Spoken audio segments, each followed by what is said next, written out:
Bună ziua, prieteni, și bine ați venit pe canalul nostru. Eu astăzi am poftă de ciorbă de varză, dar îmi fac foarte puțină. Am aici ceafă din asta, știți ce am făcut-o noi. Mai am aici și din asta ce mi-aduc eu din Austria, din asta. Tot așa ca ăsta, ceafa ce am făcut-o eu, dar e mușchiuleț. Astea toate le pun și le opăresc un pic, nu mult, pentru că ceafa mea nu-i sărată tare, mai ales la mijloc. Și am poftă de așa, de varză, ciorbă de varză. Așa, tăiem și ăsta. Ăsta mai ales nu-i sărat chiar deloc, dar mie îmi place să le opăresc un pic. Și nu de alta, dar am și niște șorice, că știți că varza iubește șoricele.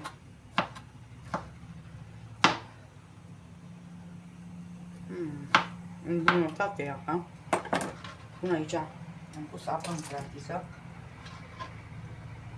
și le las cam 20 de minute. Și aici am șoricul. Până tăia prietena mea mi-a dat și am mâncat ce am mâncat. Ce nu l-am băgat în congelator. Ce tot mai am pe acolo. Și zic, lasă că le opăresc eu toate și să vedeți ce ciorbă bună iasă cu șorice de porc.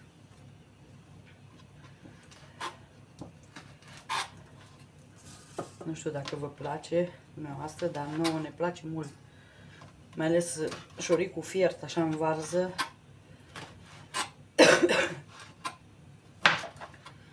Și când am făcut plăcintele alea, mi-am lăsat varză cam niciun sfert de căpățân, așa, ca să-mi fac, că de atunci am avut eu poftă de...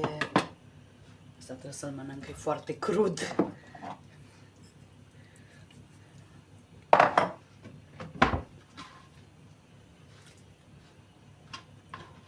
Mama, puteți să puneți ce doriți. Codițe sau ce doriți puteți să puneți. Vă le opăresc și vă arăt după aia. Să tăiem noi varza până atunci. Uitați, atât am. Și mai bine mai spăl, o bag un pic în apă să stea până fierb șoricele alea.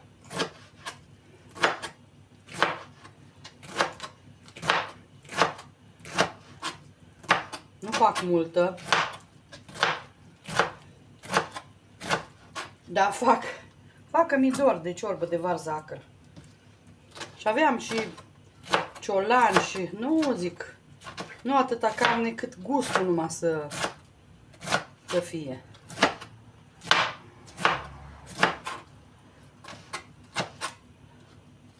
Mai ales că nu fac multă, pun într-o oală mică.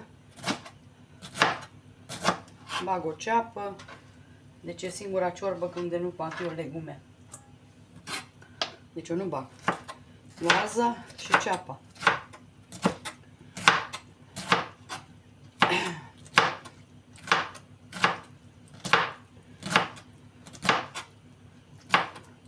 Și când fac din varză dulce,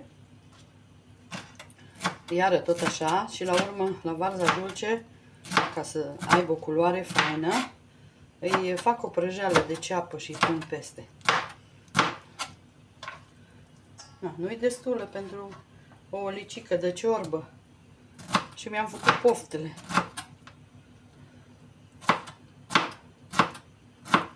Atât. Acum eu o pun în apă un pic să stea, că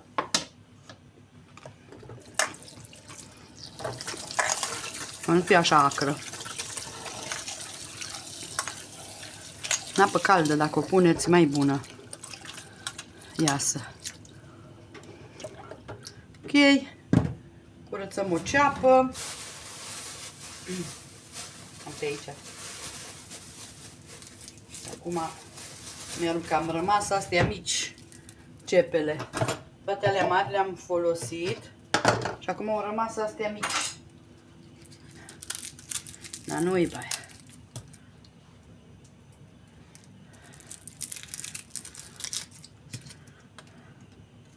Că și astea trebuie mâncate. Asta e sănătoasă. Întotdeauna ceapa când e mai mică, să știți că nu se strică. Eu așa am văzut la mine. Acum...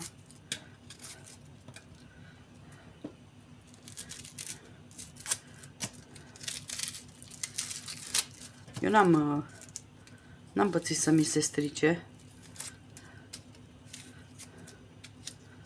Să pun un cub din ăla de vită ca să aibă de gust bun, așa de bun dă cubul de vită la supe sau la...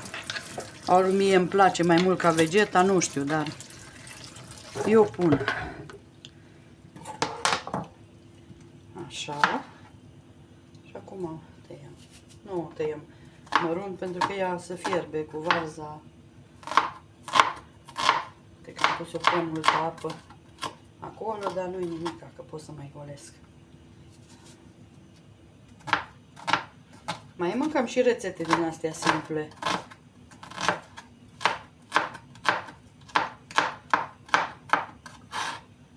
Nu numai complicate. Asta de obicei varza murată, ciorba o făcea maică-mea iarna. Că era o mâncare sățoasă și oamenii care munceau din greu era super.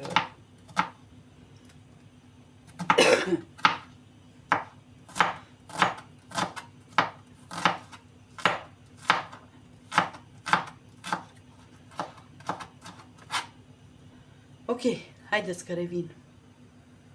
Haideți, dragile mele. Gata. Le-am lăsat cam 20 de minute. Ori s-au răpărit aici. Și acum le scot și le bag în oala unde fac.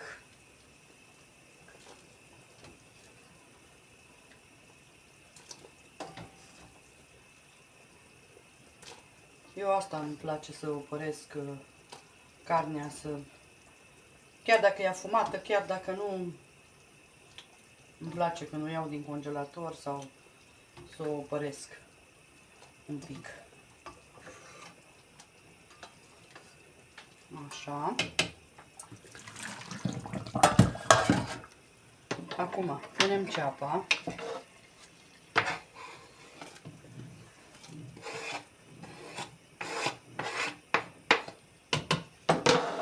Și punem varză. Acum varza eu v-am zis că o las, o mai las în apă.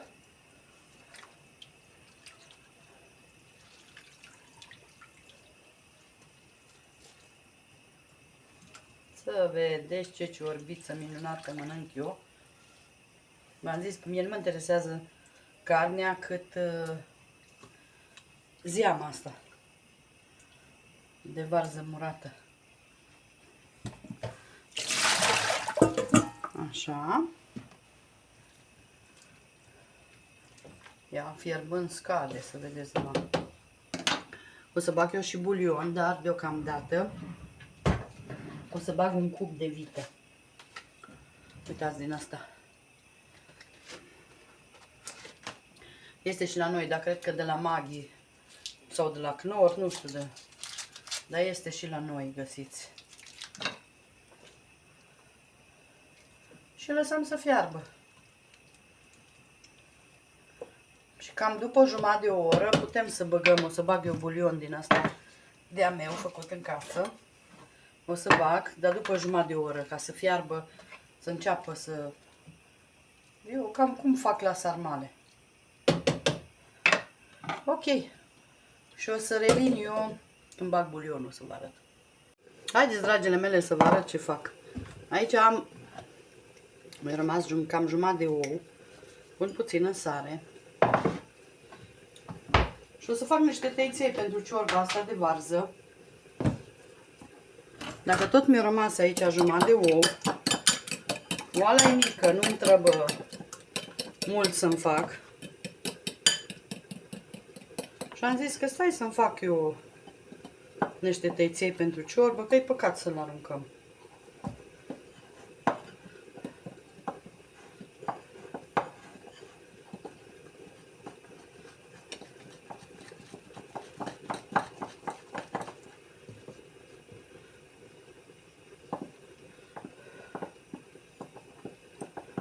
În ziua de azi e păcat orice să aruncăm, și mâncare și tot. Nu-i bine să aruncăm. Așa mai bine am zis că fac niște tăiței cât iasă. Câteva bucățele. La ciorbă mie îmi place. La orice ciorbă, de fapt. Mie îmi place tăiței înăuntru.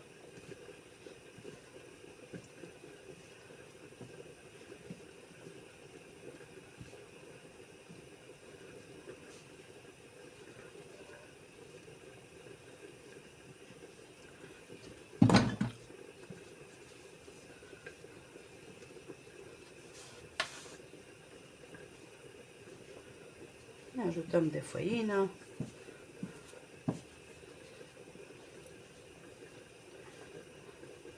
Ciorbița fierbe. Deja mă îngraș numai când o simt mirosul așa de la varză. Așa de fain miroase.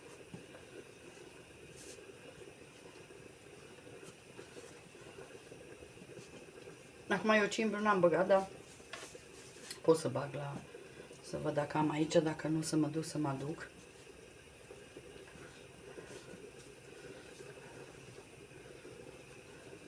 Nu facem mulți. Am zis că nu fac mulți, decât din jumatea asta de ou ce mi-a rămas.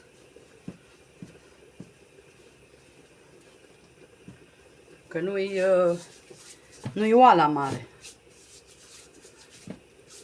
Așa nu era păcat, că făceam dacă era mai mare. Acum mai întindem.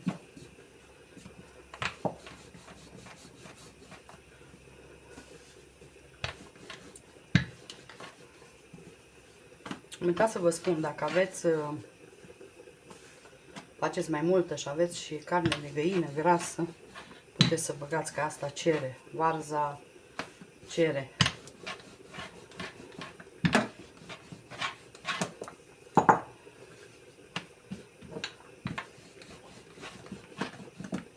Acum mai întindeți cât vreți de subțire.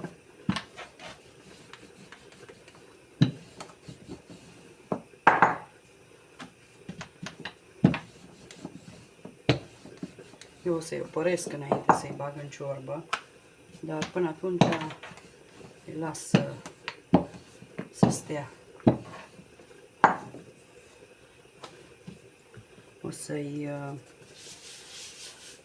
să-i opăresc ca să iasă făina din ei.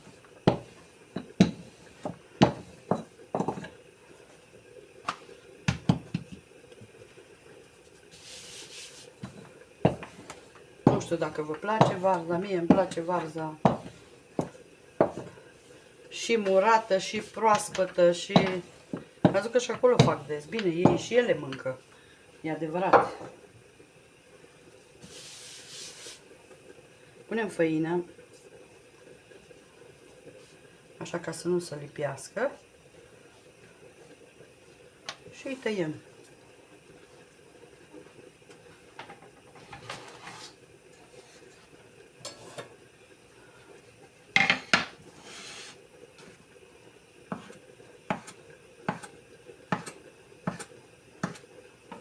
Îi tăiați cât doriți, de lungi și de mari.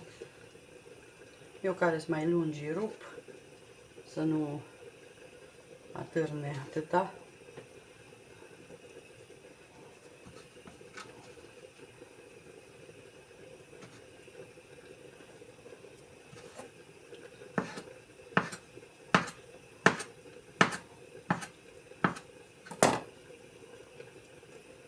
Așa că noi mai zicem de italieni că mănâncă paste. Dar și noi mâncăm, mai ales noi în partea Banatului mâncăm mult. Sper să nu mă contraziceți, că așa îi.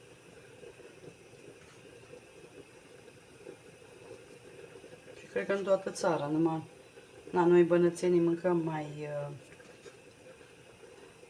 mai dulce, și ciorbele și...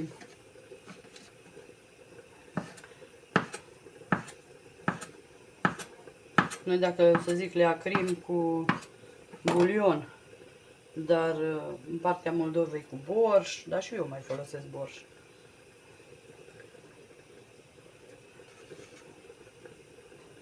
Și eu mai folosesc, mai ales când merg la piață și găsesc din ăla proaspăt, tot timpul îmi iau.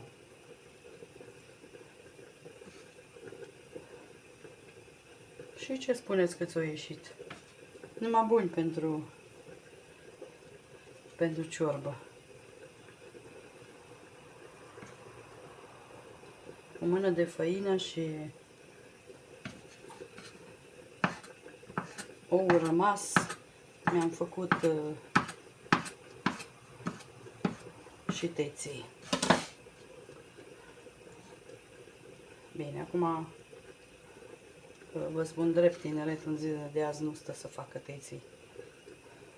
Pentru că se găsește tot de cumpărat și de aia. Da. Mie îmi place să le fac acasă.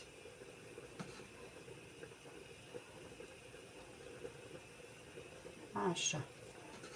Am tăiat și mai groase și mai subțiri, bunies. Acum 3 zile nu fac ciorbă.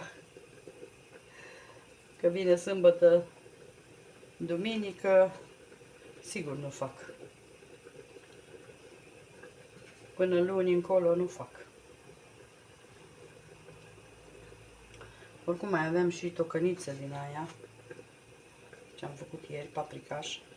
Și o luat Costel la lucru.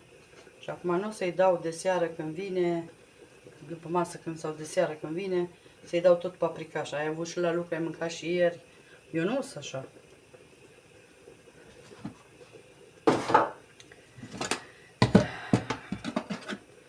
De fapt, eu sunt așa o fire ce mie nu mai îmi place, nu mai dau la altul. Ok, haideți că revin eu cu... Uitați că ea acum fierbe fain. Vedeți ce să moaie varza. Mai las un pic și după aia bag bulionul.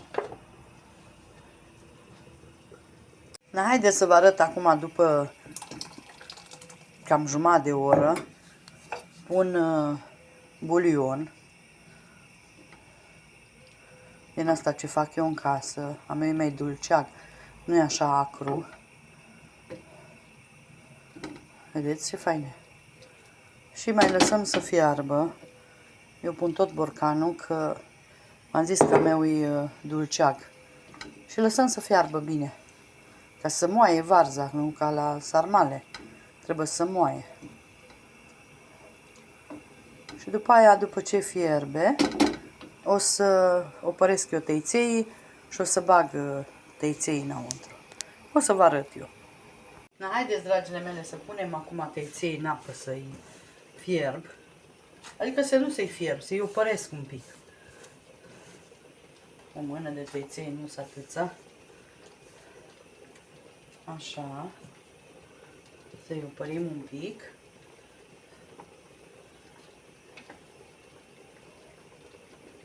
Așa, și după aia când se ridică la suprafață, îi luăm și îi punem aici peste ciorbă. Am băgat cimbru, așa că îl scot. Am băgat numai pentru gust.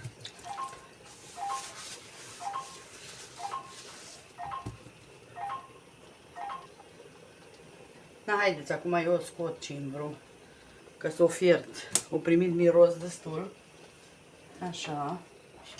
Acum scoatem pastele de aici și le băgăm în ciorbă. Nu sunt multe. V-am zis că nu fac multe, că nu fac multă ciorbă. Așa.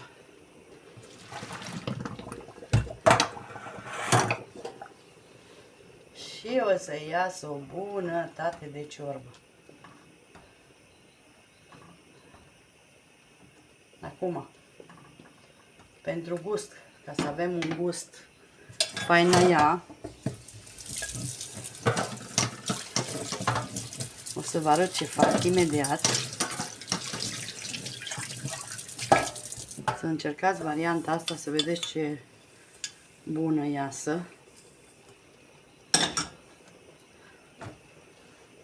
Mă scuzați că am închis telefonul, dar m-a sunat ginerele lui prietena mea să mulțumească de plăcinte. Pun puțin ulei. Citura viitoare să fac mai multe.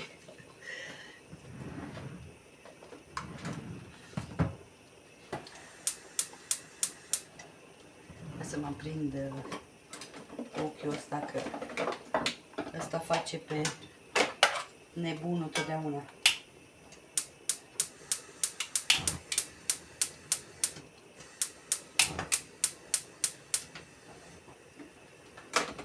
Așa, îl încălzim puțin uleiul și o să pun puțină boia.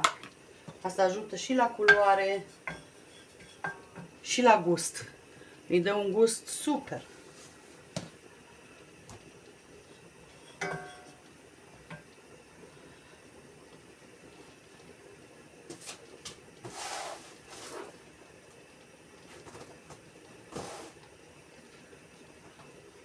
Haideți să încălzească. Și atunci vă arăt. Punem boia. Acum boia puneți câtă vreți. Eu pun cam o linguriță de boia. O lăsăm să se ardă. Dacă începe atât să se încălzească puțin, fără ceapă. Mama mea făcea cu ceapă, dar la costel e rău de la ceapa prăjită și atunci eu o fac așa.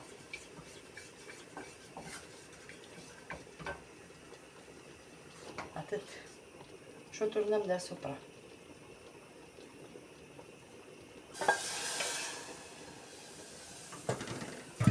Și să vedeți ce culoare faină rămâne la ciorba. Așa, eu acum o să o gust de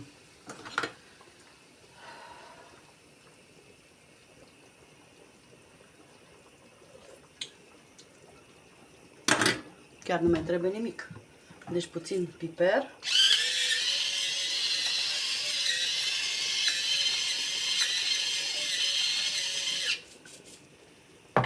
Mai las puțin să fiarbă. O să pun puțină verdeață așa acum. Eu pun aici pătrunjel am. Opa. Mai lăsăm puțin să fiarbă, să se moaie bine tăiței. Și gata.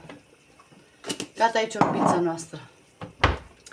Dar eu vreau să vă arăt ceva ce mi-am comandat eu de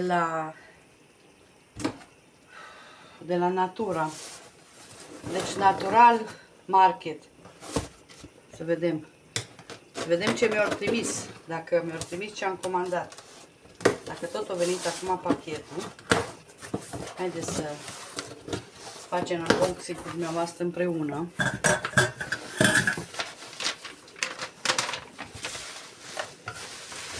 Așa ce bine sunt pachetate. Deci astea sunt condimente naturale. Ăsta e chili. Așa. Asta e leuștean uscat. Am vrut să-mi iau, că zic, până de ăla în grădină. În congelator nu mai am și de aia. Leuștean, că mi-am luat 2 de leuștean. Cimbru uscat. Doram. Dar am zis, las să fie aici, dacă tot comand. Mix de cartofi. Ata e de bună, asta eu l-am folosit. Așa. Ăsta e mix de cartofi, am luat 2. Ca să am. Pentru pește. Condiment pentru pește și pentru pui. Deci toate astea, cu tot cu poștă, cu tot. Hai să luăm ăsta, să nu ne încurce asta.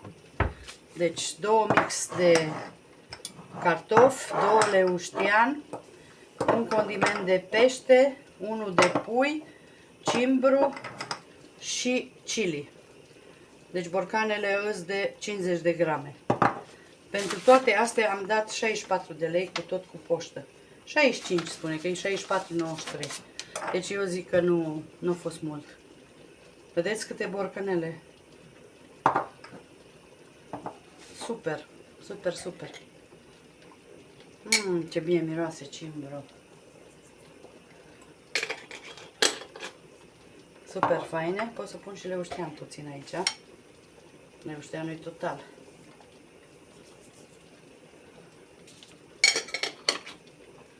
Așa. Eu zic că nu-i scump. Dacă luați din magazine la pliculețe la 10 grame sau așa, mai mult vă costă. Dar așa nu-i scump deloc. Și-s naturale. Deci toate îs naturale. Deci că căutați biomarket pe, cum îi spune, pe Google. Și acolo găsiți biomarket și scrieți condimente. Și acolo găsiți. Eu deja am a doua oară asta de la ei comandă, dar sunt foarte mulțumită. Ok, o să revin cu farfuria. Și uitați, dragile mele, așa arată ciorba mea de varză. Eu o mânc cu smântână. Deci arată super, super, super. Și cu teiței ăștia făcuți în casă, super delicios. Sper să încercați și rețeta asta dacă n-ați făcut până acum. Eu vă mulțumesc și o zi minunată vă doresc. Bye, bye!